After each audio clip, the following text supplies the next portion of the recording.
All right, y'all, as you can see behind me, we're not quite ready for the 2023 racing season yet, but the good news is racing is getting started this weekend with the Wild West Shootout, followed by the Chili Bowl next week, and this season, we're going to be competing on Dirt Draft.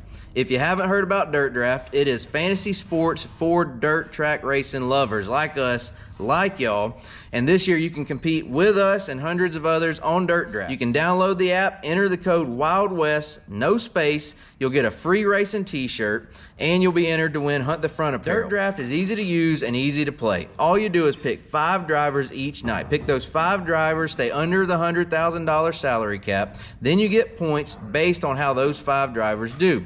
Those points can be used in the speed shop to buy pay-per-views, tickets, merchandise, experiences.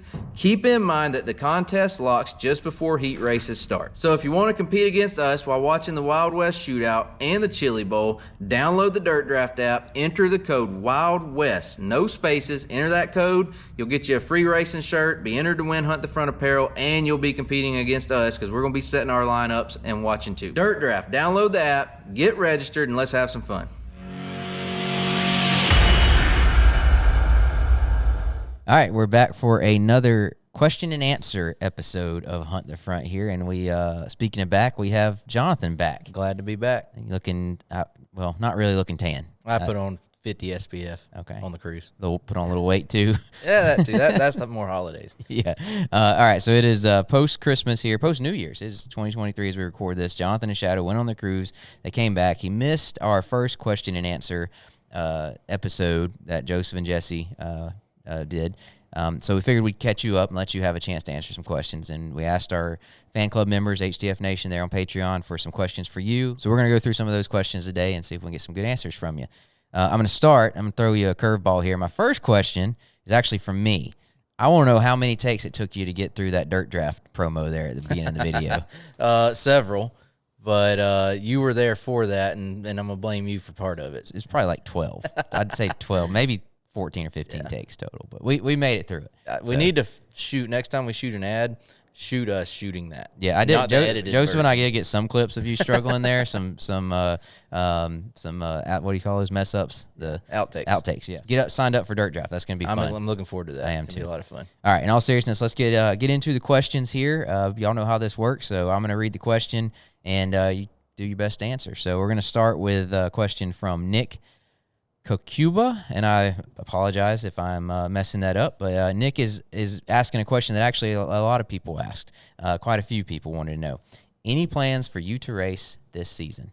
Yes. I think am I going to be the first of us to race? I think so, the way it's shaped so up. We haven't nailed down the schedule yet, but I do believe I'll be racing pretty quickly into the season. So kind of the way it worked out last year where I ran local a couple times before the season really got started. It's going to be a situation like that. Probably run 6:02, maybe 6:04. I don't know. We'll see. But, yeah, I do think I'll get to race here soon. Yep, that's the plan. We're holding on to the 6:02 motor just for that reason.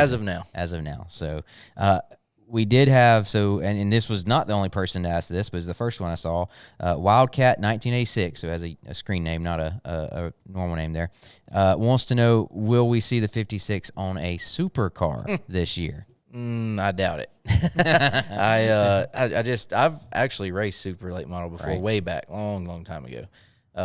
And I don't know, it just takes, to me, you got to do it. Either you've got to have done it a lot to be able not to do it very often and to just jump in and be competitive, or you got to do it often. And I don't have either of those going for me. So I doubt I'll be doing any super late model racing. So you're saying it's kind of like riding a bike, but not exactly? Yeah, it's like riding a very technical bike that, takes a little bit of, remembering how to do it. I guess. I don't know. I just don't see me doing any super racing. I'm happy every now and then jumping in a crate car and making some laps. So the talk about you racing or not getting to race as much as you used to actually leads right into my next question, which comes from Jeff Q. Jeff asks, is your enjoyment of racing in your current role as fulfilling as it was when you drove full-time? It is. Yeah, it's fulfilling. I enjoy it. I get the fulfillment out of watching a video or, finishing a video and knowing that, I put that together, did the editing. That's my sense of completion fulfillment for a night of racing, I guess. But I also get it through seeing Jesse succeed and Joseph succeed. It's just we're a team. So just because I'm not driving, winning races, it's still I feel just as happy, But yeah, I miss it a little bit, the actual driving. But I've talked about this before, I think on the podcast, about how it kind of got to where it was too much, too stressful trying to make the videos and racing. So I definitely enjoy it more just doing one or the other. You know what I mean? Not trying to. It was really frustrating trying to race and do all the things I needed to do to have video to edit at the end of the night.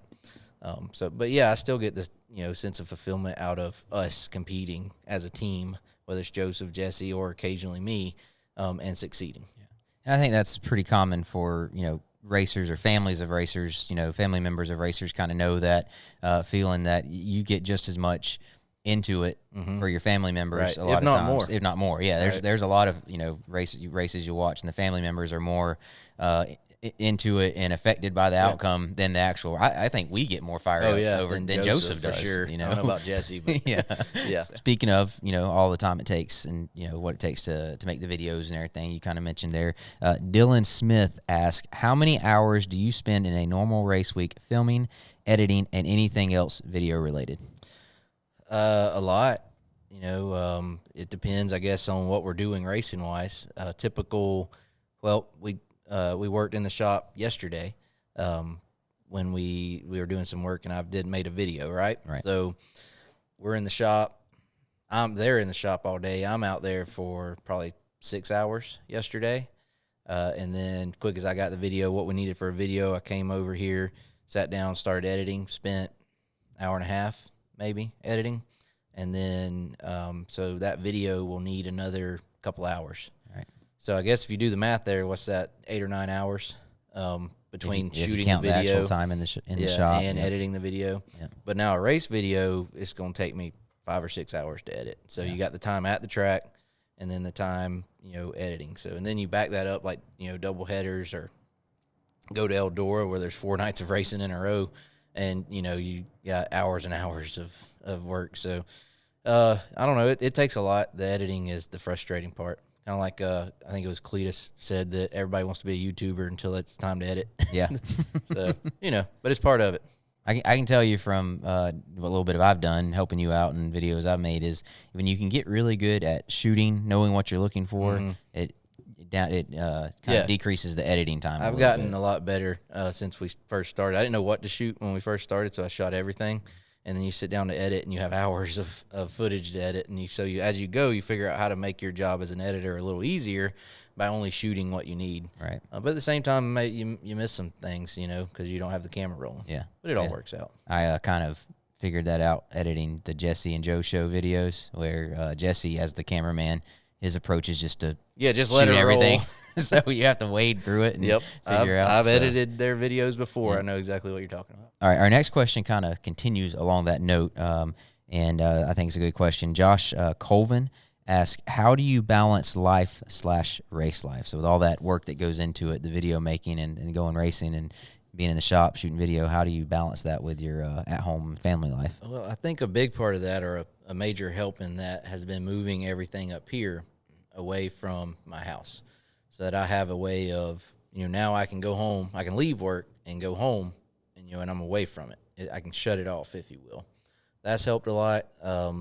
It's tough to turn off the connection side, the getting online side, and and everything. You pull up Facebook, and you see things about Hunt the Front. With the Facebook page, you got notifications from that coming in all the time, emails coming in all the time, YouTube comments coming in all the time. It's just, you just got to be able to put your phone down and focus on what you're doing right now, whether it's spending time with family, or if it's doing something, I don't know, just trying to get away from it. You got to be able to ignore it, I guess, or stay away from it, even though it's tough, because I think any business owner and most race teams, they want to kind of, it's hard to turn it off. You're thinking about it all the time. So just trying to figure out a way to get away from it. That's kind of like what the cruise that we went on was for, we didn't get the Wi-Fi package because of, just it made us made me, not be on the phone, not pick up the phone. It's just it's easy, and I think this is life in general. It's easy to pull your phone out and see what's going on, and that's our business is online, basically. So you just got to be able to shut it off and spend time with family. Focus on what you need to focus on, and wait. Let the work be there when you get back to it. Yeah, and I know same thing like me when that one time you pull the phone out, planning on just checking one thing and or there's one a million things going on. Yeah, next thing you know, you've been doing You're something right. on your phone for an hour. It's something I'm still learning to do, but getting everything out of the backyard, getting it here was a big help. Being able to separate life from work. The next question kind of relates to that, and it's actually one that I also asked Joseph and Jesse, but I thought it was one that kind of applied to all three, and so that we should ask for you as well. It comes from Jeff Thornborough, and he asked, curious to know about the time you guys decided to leave your regular jobs and do the racing thing full time. I know Jesse stopped his full-time gig first, but would be interested about the talk and decision that led all of you to go full-time. So what was it like? You were a teacher before, right? And how was the decision to go full-time as a YouTuber and doing the racing thing? How did that go for you and the conversation you had with Shadow when you decided to do it? Well, she was very supportive in that. She assumed I knew what I was doing and trusted, I guess would be the word, that I knew what I was doing. But basically, I always thought I was a pretty good teacher. I wanted to think that, but at the time I knew I wasn't, doing as good a job as I could. So basically what I was doing was, trying to do both, right. Whereas both the front needed my full attention. Teaching needed my full attention. And it was hard to do both and do a good job at either. Right. So 2020, March 2020, we got out for spring break, and we didn't go back because of COVID. They finished out the year online, but basically what it did is it gave me a longer break, if you will, or a longer time to make that decision. And then I didn't go back the following year. So that was tough, making that decision to do that. But, ultimately, I had to do it because I would have always regretted it had I not. I do feel like I'll go back, hopefully, down the road, go back and teach, mainly because I want to. I do miss being a teacher. So, I feel like I'll do that again one day. So our next question is from Jordan Bright, and he's kind of going along the lines as we're looking back and talking about what going on, however long it's been now. We've been doing this, especially when you're doing it full time. I think this question applies to. He says, going back 3 years, what would you tell yourself about what you've learned as a business owner, and what do you feel the biggest lesson has been? That's there's a lot of advice. Typically, I think it's because we're a race team and we take it one race to the next. We're just trying to get to the next race. Always just getting to the next race. Yeah, always just getting the next video out. Yeah, so being a race team or a YouTuber, you tend to focus on the immediate, the next race, the next video. When as a business, you need to be looking at what's next year. Right. Mm-hmm. And so we have struggled a lot with trying to have long-term plans, long-term goals when we're just trying to get to the next show. Right. So I think that has been a lesson I've learned, is to, look more into the future.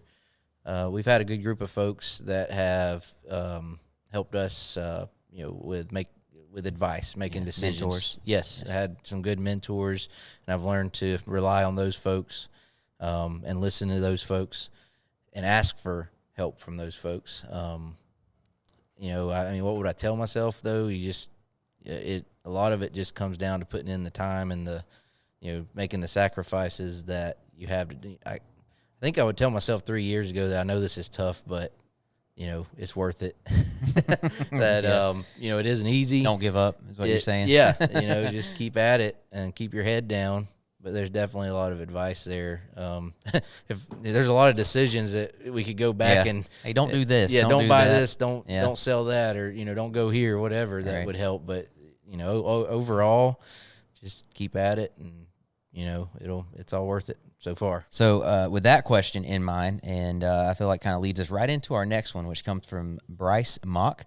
He said, with the amazing growth and progress, thanks for that. He said amazing.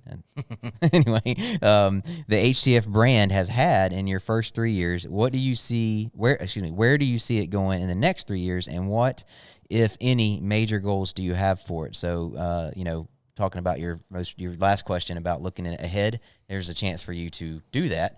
And, what are some major goals you have, and where do you see this thing being and going in 3 years from now? Well, we've, I think, made a pretty big commitment here with our series. Yes. The Hunt the Front's Super Dirt series.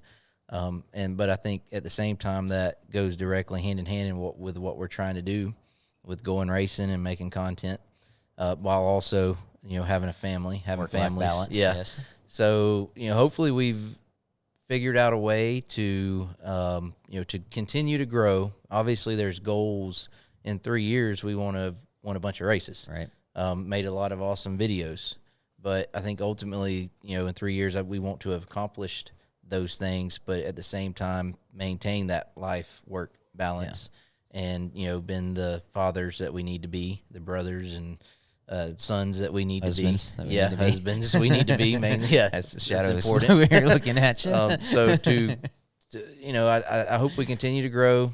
I think we have reached a bit of a plateau as far as YouTube goes.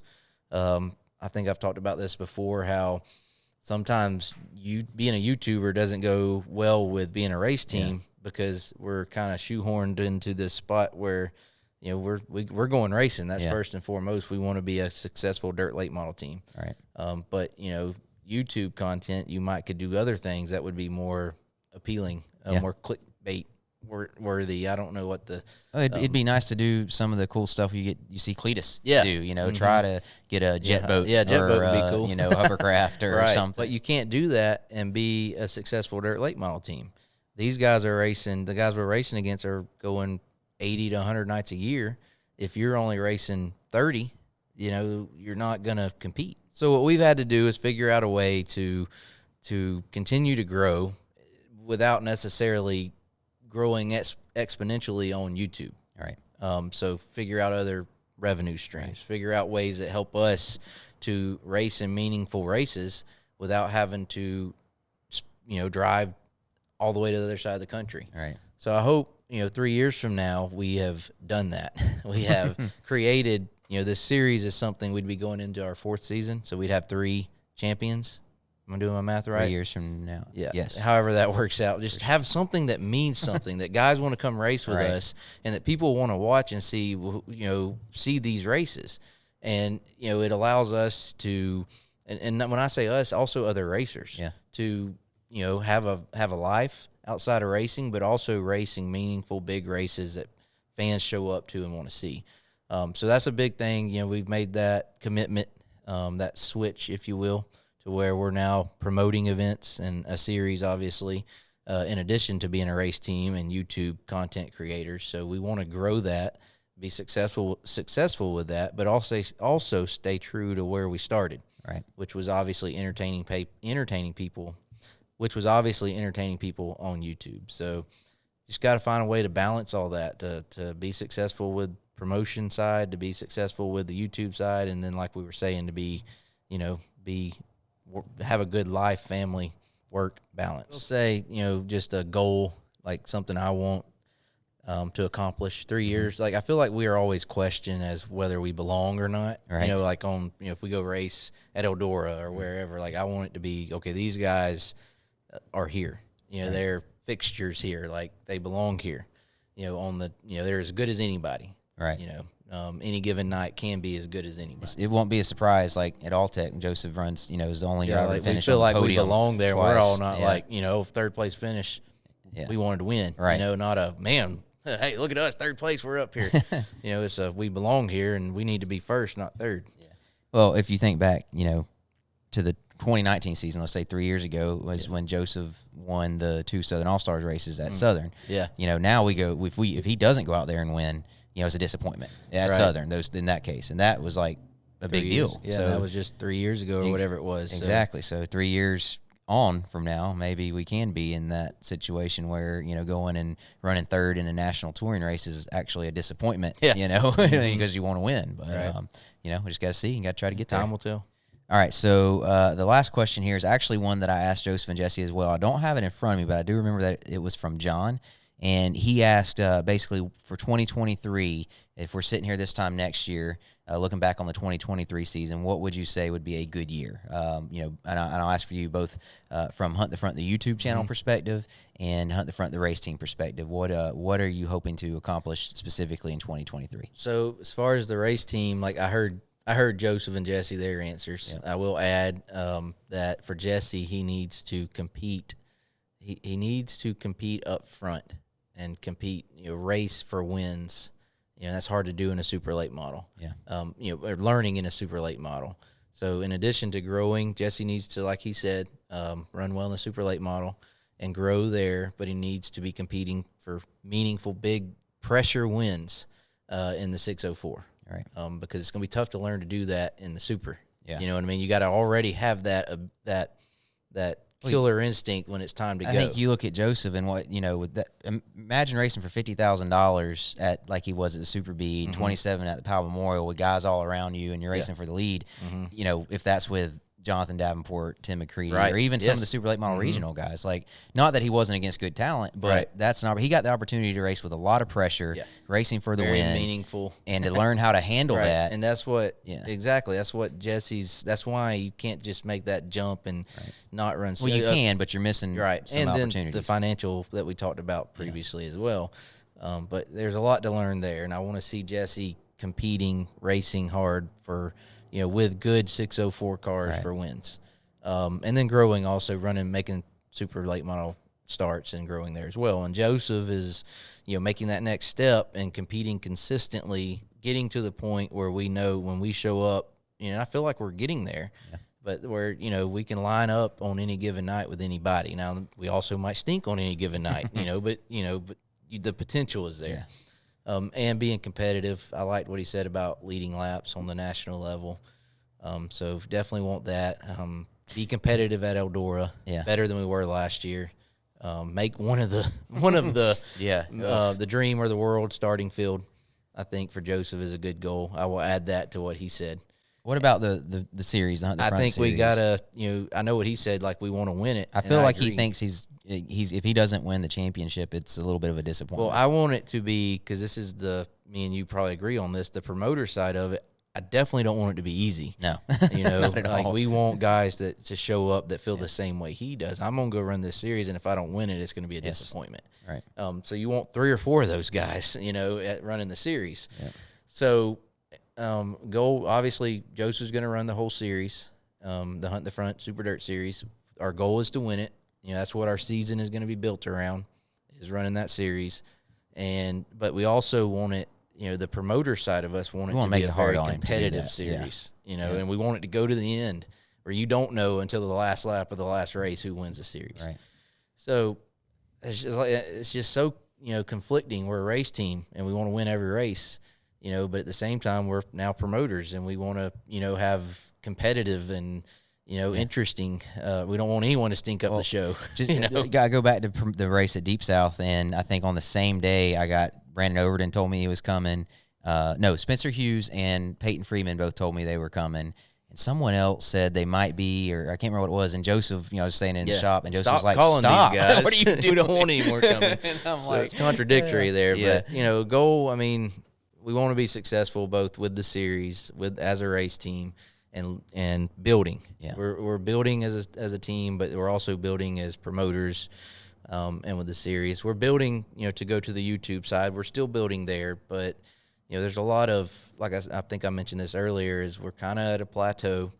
Yeah. We want to find ways to grow that, to continue building and adding subscribers and the view count going, moving up, and finding fresh ways to keep the loyal viewers entertained, while also staying true to we are a dirt late model team, and that's what we're going to do is, be the best dirt late model racing team we can. So, we would like to grow the YouTube channel, but I think it's more of a focus on making sure as a race team that we're making the moves we need to make to be successful, and then now as promoters, making the moves that we need to make to be successful and to grow and to build something that's good for us, but more importantly, good for the sport. Absolutely. All right, we're going to wrap it up there. First of all, thank you to everyone over on HTF Nation on Patreon for submitting those questions. Don't forget to get signed up for Dirt Draft. We'll have some more information in the description. Forward to that. But basically, you just download the app, put in the code Wild West, no spaces, and Free T-shirt. You'll get a free T-shirt. I think they say it's either Lucas Oil, the All-Star Sprint Cars, Flow Racing, one of those brand T-shirts, and then we're going to be giving away some T-shirts and hats to I think about 10 people. We're going to draw out of there. So definitely get signed up for that, and I'm looking forward to competing with everybody. I've used all I want to make sure I do is beat Joseph and beat Jesse. Well, I think I'm going to try to beat all y'all. So anyway, it's pretty cool. Definitely, if you haven't checked it out, check it out. And other than that, appreciate y'all listening. If you got any questions, drop them in the comments, and we'll try to get to them next time. Maybe we'll do another Q&A. Although I will say we're getting back to work in the race shop. Yes, yeah. The next video should be a racing video or a shop video, and then eventually we'll get back to the racetrack. And then we'll be going back racing. Hopefully, me first. There you go. All right, we appreciate you watching. Y'all have a good one, and we'll see you on the next one. Like, comment, and subscribe. There you go. Don't forget that. See y'all.